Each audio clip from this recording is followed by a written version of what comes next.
all right, Kenneth. If you feel that way. I know you do.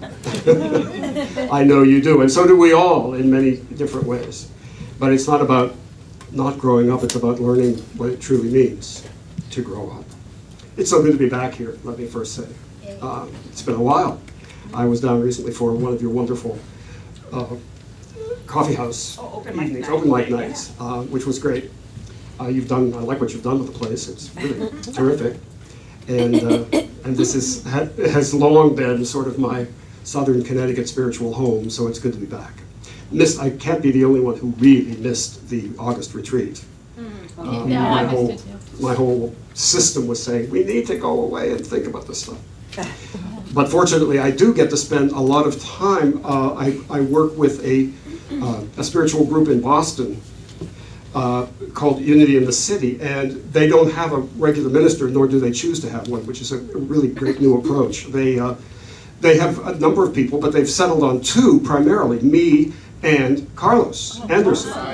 So, and every once in a while, the two of us work together. They did a fundraiser recently, and Carlos and I emceed, and Carlos brought a whole choir from his. It was inexcusable. It was just riotous. It was really wonderful. So Carlos sends his love as well.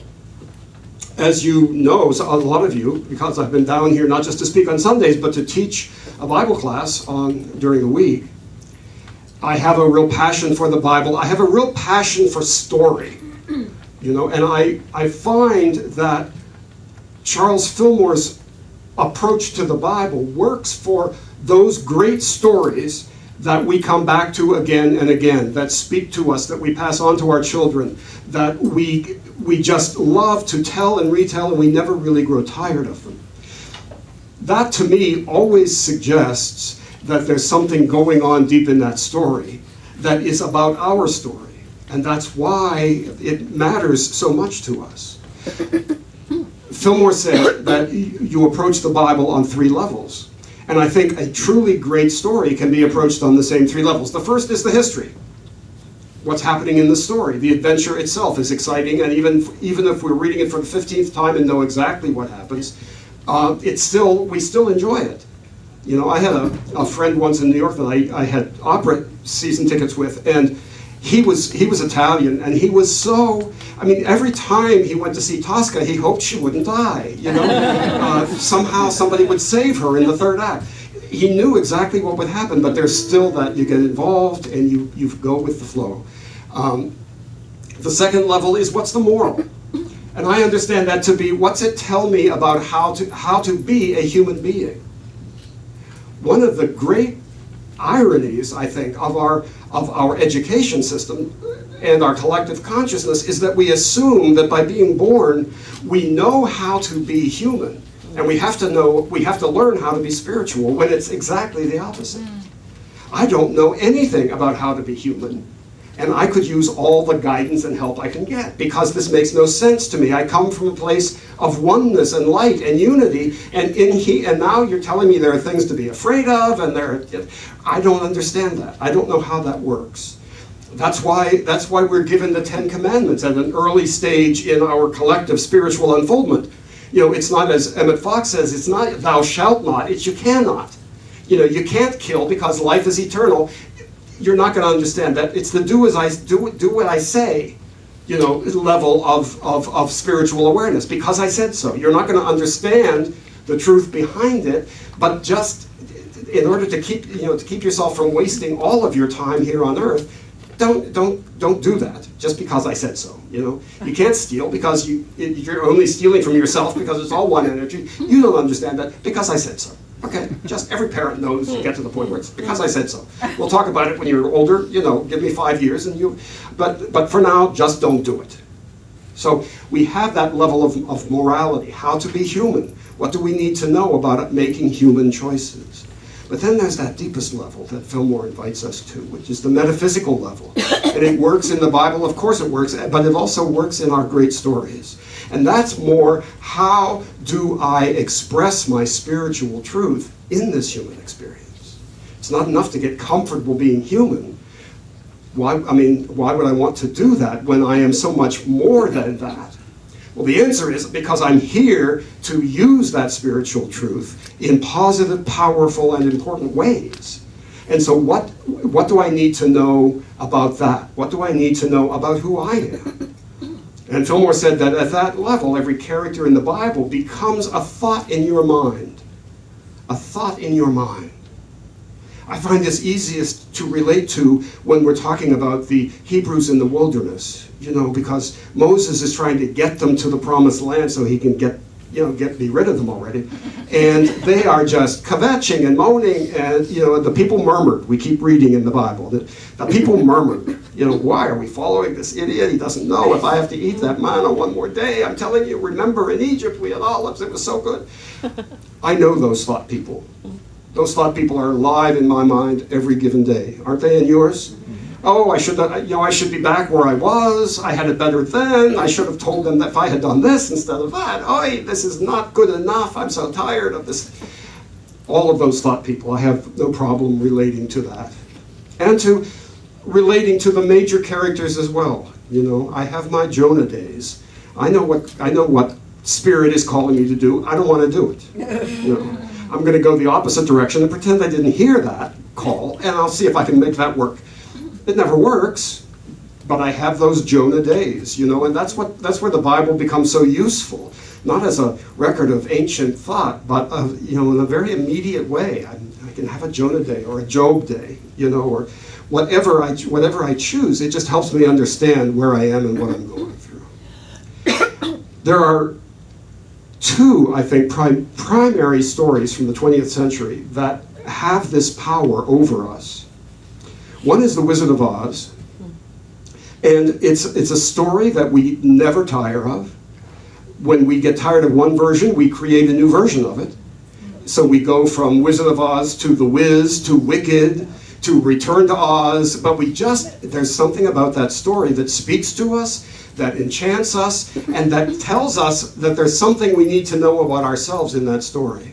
And I've done many talks on The Wizard of Oz.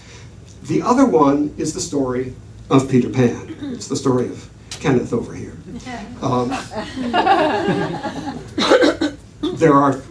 We keep coming back to it. We keep reinventing it. We have Steven Spielberg did Hook, which told the story from a different perspective. There's a new musical opening in London this season on Finding Neverland, the Johnny Depp movie, which was about the creator of Peter Pan, Barry, but it was about how his life expressed in the story. We come back to the story in the 50s. It was the cartoon version, the Disney cartoon version, the Mary Martin version on television. And then in this century, we've had another British film version, a live-action film version. Kathy Rigby's hanging hanging in the air somewhere, even as I speak, I'm sure, doing Peter Pan. She's been doing it for years now. So there's something about that story. And I think the message, the importance of it is very similar to The Wizard of Oz. But I think it's important that we look and say, why this story? Why now? What is it trying to tell us about our spiritual truth and about our resistance to the truth? Like all great stories, Peter Pan both affirms and questions the collective consciousness of its time. We see this very clearly with The Wizard of Oz. The whole Kansas. When I was a kid, I got hysterical because she went back to Kansas. Why would she want to go back to Kansas? She was the Queen of Oz. What is she, nuts? But it's the challenge of bringing Oz back to Kansas and Kansas back to Oz, and realizing that neither one of them is perfect alone. Each of them needs the other. And my role is somehow to bring Oz to Kansas and to bring Kansas to Oz, because Baum wrote many books of Dorothy and Oz. She went back many times in his story. Abraham Maslow, the great psychiatrist of the Holocaust, wrote once that the problem with America is that we are out of balance. We have a beautiful Statue of Liberty off the East Coast. We have no Statue of Responsibility off the West Coast. Right. And I would substitute the word, I don't know, choice for responsibility. But I think the point is really very valid. You know, it's not that we are free and have no responsibility. We know our freedom. We come to it, and it can be a real challenging journey to achieve our freedom. Once we achieve it, we're not here simply to be more comfortably here. We're here we have a responsibility. We have a responsibility because we are a tiny, infinitesimal percentage of the population on the planet today. And I don't mean just us. I mean all of us this morning who are gathered wherever, not just in Unity churches, but in New Thought churches, in other faiths, who are gathered to know our power and to affirm our responsibility and our willingness to use that power to transform the world. It's not enough that we simply feel it and use it for our own comfort and enjoyment. That's a good place to start. It's probably the only place to start. I would venture that everybody here first came to Unity out of a sense of need, out of a sense of frustration. You know, life isn't quite working the way I wanted it to, or it is working the way I thought I wanted it to, and it doesn't feel right, which is what happened with me. You know, I was doing what I thought I wanted to do. I was directing in Chicago. I was able to pick and choose productions and only direct what I wanted to do. I wasn't forced to take everything because I needed the work. I thought that was the height of success, you know, but it didn't feel like what I thought success should feel like. I had been introduced to Unity 5 years before in New York. I ran from the place. They were so friendly. They wanted to hug me. They wanted to show me pictures of their headquarters in Kansas City. I thought, geez, why would I be interested in a group whose headquarters is in Kansas City? You know, at least the Catholics have Rome. That's, you know, something you're going to go to headquarters. But when I realized that something was missing and something wasn't making sense, I found myself back in Unity, and you know, to my own shock and surprise, found that path taking me to more and more involvement, and then to ministerial school. And every step of the way, I'm saying, this isn't going to work. You know, I'll take one more step, but that's it. That's all I'm going to do. And Spirit kept saying, okay, take that one more step, and I'll take another step, and I'll take another step. And now I've been doing this for 21 years now, and still trying to get the hang of it, but there's hope on the horizon. So it wasn't just I wanted to have what I thought made me feel free. It was that something more was being required. So we have Wendy, John, and Michael. Edwardian England. This was first written in the early years of the 20th century. Their paths are set. Particularly in the book. Some of the versions, especially the Disney version, but also the Bernstein version, make the story a lot more cheerful than it is. There are a lot of shadows in Peter Pan. In fact, it's a shadow that starts the whole story, isn't it? Because he loses his shadow and he has to come and get it, which is what brings everything together. But the situation that we inherit is that in Barry's book, her aunt is already talking to Wendy about what a good wife she'll make if she learns how to be obedient, if she learns how to be less herself and be more and to fit in more. Anybody here ever get that kind of message at home? You know, and the boys, you're going to grow up and you'll be bankers like your dad, and you'll learn how to add and subtract and do books, and that's your life. And there is no question about it. There's no interest in what you think your life might want to be. There's only, this is what's expected, this is what you're going to be. It's all planned out for you. Well, no wonder they're eager to escape, right? So they do. Peter Pan comes and talks to them about Neverland, a place which is full of adventures, full of just pirates and Indians and dangerous things and opportunities to just have dramas day and night. How many of us ran from our families and went into Neverland and went into a belief that somehow life was at its best when we were constantly fighting with other people, when we were constantly doing battle.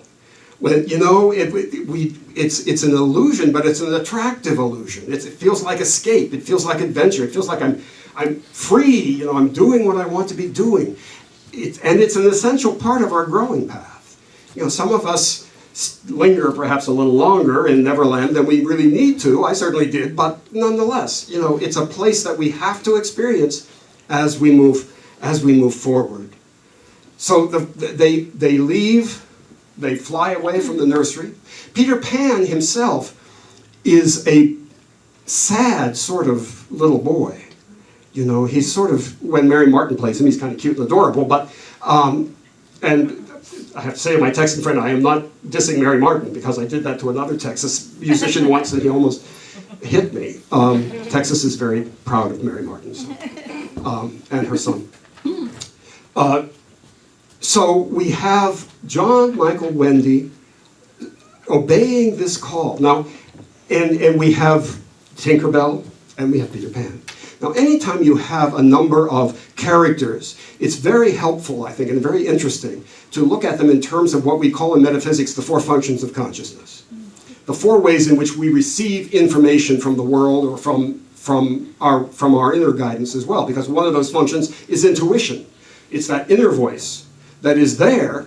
It's never going to shout. It doesn't outshout the other voices, but it's there if we look for it and if we turn to it. The other three are intellect, feelings, and sensations. Now, John is the intellect of the family. He's the one who's very bright and figures things out. Michael is, all he wants is chocolate. So we'll say Michael represents the senses. You know, he wants things to taste good and to look good. And Wendy is the heart. Wendy is emotions. She wants, you know, to marry Peter and live happily ever after, and he doesn't even understand what that means, or, you know, he doesn't respond in that way. So they go off to Neverland, and they have the freedom to do whatever they want. And what they want, interestingly enough, is to recreate exactly what they left behind. And how often do we do that? You know, how often do we... Wendy wants to be the mother, and Peter Pan goes off to work every day and comes back with stories of wild adventures, and everybody pretends to believe that they're true and that they believe him. So they're recreating what's familiar to them. Living a life of make-believe, it can be great fun for a while, but it quickly becomes really difficult to maintain the illusions, doesn't it? It just becomes really difficult.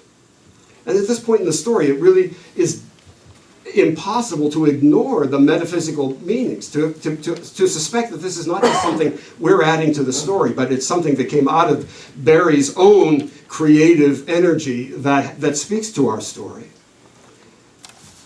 Because there is really an underlying oneness.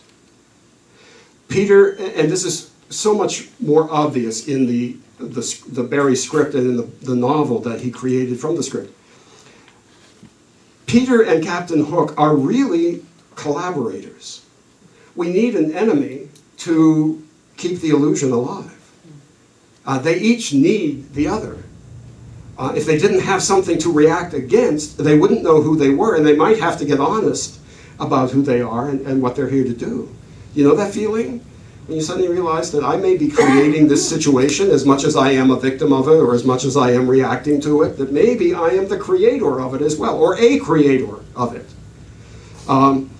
There's an intriguing stage direction in Barry's published script that says Peter Pan has a perplexing way of changing sides if he finds himself winning too easily. He doesn't want to win, he wants to do battle. And if the other side is giving up too quickly, he'll turn to the other side and help them, and then switch back and forth. Captain Hook's greatest fear is really not Peter Pan, but what? Tick-tock. Tick-tock. The tick-tock of time, literally embodied in the body of the crocodile who has swallowed a clock. The more we insist on making our make-believe human adventures real, the more reality we give to the equally make-believe death, the idea of death. Someday the clock will run down, Smee, the first mate, says, and then he'll get you. You know, someday the clock will run down. If we are afraid of the ticking of time, it is going to win out over us, because it will, because we have given it that power. So when do we get stuck in Peter Pan? We've often known that this story was deep. I mean, there's a whole book written and a whole sort of treatment analysis around the Wendy complex. You know, women who try to save men who insist on being boys. Not that anyone here would understand what that means or could relate to that, but there are women who just, you know, they just have to sort of help boys grow up who don't want to grow up and just move from one Peter Pan to the other. We are Peter Pan when we stay stuck in an old grievance or an old sense of woundedness. It's like being stuck in the wilderness, wounded by what happened in Egypt, but refusing to consider the promised land. We're Peter Pan when we allow the wounded child in us to call the shots. Peter Pan was, as all the lost boys were, was lost or abandoned by careless or uncaring parents. We're told that Peter Pan tried to go home at one point, but his mother had already given up and had put bars on the window, so he couldn't get back. So there's a wounded child that won't grow up because it's afraid of what might happen. Not just afraid of the world, but afraid of who we might be as adults, you know, who we might grow up to be. But we cannot live in the wounded child. And this is a point I've made that causes a lot of eyebrows to go up and people to get upset occasionally. But Carolyn Mays, in Anatomy of the Spirit, one of my, that book and Carolyn herself are two very important energies in my ministry, my understanding of truth. And she sees this problem afflicting a lot of people in recovery groups. You know, Bill Wilson, who co-founded the 12-step program that's AA, said it was meant to be a bridge back. You know, it's not meant to be an island where you isolate yourself and make yourself comfortable with your woundedness. It's where you heal your woundedness and move on. Or you move on with your woundedness, but not giving it power over you. You know, you don't have to be afraid of the wound. I love the point that Jesus makes when he's being tempted in the wilderness, and he finally says to his tempter, to his woundedness, get behind me. Not disappear, or I kill you, but I know you're part of this journey, but you're not going to drive the car. Get behind me, sit in the back seat, and, you know, count cows or something. I don't care. We don't have to be perfect before we move on. We have to be comfortable and convinced about who we are, who we truly, truly are. And so, like all heroes' journeys, one of the qualities of a hero's journey is that we return to the place we came from. Nothing has necessarily changed there, but we are changed. We've taken the journey because there was something wrong with Kansas, there was something wrong with Edwardian England. We come back to that same experience, but we can't pretend to be who we were before we went through these experiences. The lost boys, except for Peter, also come back and are adopted into the Darlington household. And so they do step into the realities of the adult world, but they don't accept them, they transform them. You know, we're not here to accept the limitations that are imposed on us, but neither are we here to ignore them and run away from them and live as if they don't matter. We're here to transform them. And we can only do that work when we grow up and claim our power. You know, it's the difference between Jesus saying, you must become as a child to enter the kingdom. But there's a big difference between child and childishness. You know, we become a child when we know the truth without filters, without distractions, without shadows, because we haven't been around long enough to accumulate all of that, or to have it infused into us. That's how we become like a child. But there's nothing childish about it. It's childish to run away from who we are, to run away from the experience we're here to have, to run away from our responsibility to transform it. That's why I shaped the meditation this morning the way I did. Several weeks ago when I was speaking in Boston, it was the Sunday before the Monday when we were definitely, absolutely, almost 100%, we thought so sure, that we were going to send missiles to Syria. And I said to that group, I said, let's affirm that we don't have to do that. Let's affirm that it's not either we give in to them or we bomb them. Let's follow the Buddha and let's claim a third path, a middle path.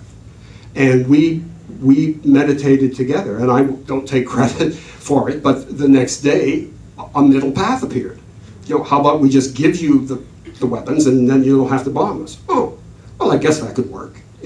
So there's always a different way. We get ourselves into these situations, and our leaders seem to be doing that over and over again. And now it's we're going to close down the government until we get our way, and they're waiting to see who's going to blink first. And somebody, our collective consciousness, which after all is the consciousness that chose those leaders to begin with, our collective consciousness needs to say, we don't believe that anymore. We don't believe that life is only working if we're in conflict, if we're trying to conquer somebody else or to win over somebody else. We want to see things differently. We want to walk a middle path that knows that this human experience is important, but knows that our spiritual truth is more important, more true, can never be violated or corrupted in any way, and is what we need to infuse into this situation. It's not about, conflict only creates more conflict. Resisting conflict only creates more conflict. It's about knowing that we're here to grow up spiritually, to take this truth seriously, to really know that you are the Christ. You are a perfect and complete expression of all God is. There is no separation. There is no God to pray to, there is God to be. There is God to call upon.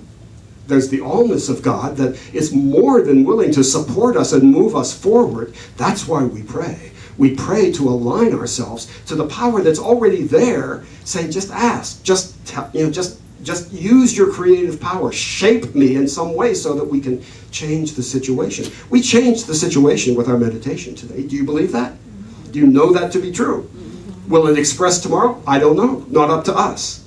We've done our work. We've been grown up about it.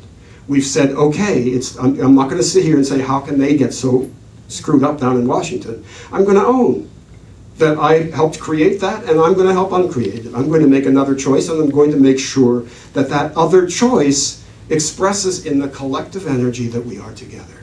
This stuff is real. It is absolutely real. It is not just some mind game that we play trying to feel more important. It is what we're here to do. And if we're not doing it, we're not grown up. If we find ourselves stuck in Neverland, then we can't be of any use. If we find ourselves falling into a belief that one side or another has to win, then we're buying into Neverland. We're buying into the illusion that these dramas are fun, and these dramas are the only way we move forward, is by fighting and winning and fighting and winning and fighting and winning. Aren't you tired of it? I am exhausted. I am absolutely exhausted. And it's time to do something new. It's time to say, I need to come back out of Neverland. I need to let go of this illusion that conflict and that I can believe in unity, but I have to act with duality. That's not going to work anymore. We must be who we are. We must be the spiritual truth we come here to affirm. And we must know that that's the only thing that is going to transform this world into that new consciousness that Jesus calls the kingdom of heaven. So it's why I am always so delighted to come here and speak. It's why I have such treasured friends, Raissa and Shawn and David and so many of you, because we know this together. We do know this. And we need to be willing to speak our truth and to be our truth and to set aside the temptation to join in the judgments one way or the other, but to say, there's a middle path that doesn't make anybody wrong and that makes everybody a winner. That's the path we choose. And that's the path that we will be affirming as we come together every Sunday, here and up at the Center for Spirit Expressing and wherever we happen to be. It's been a real gift, a real pleasure to be with you this morning. Thanks very much.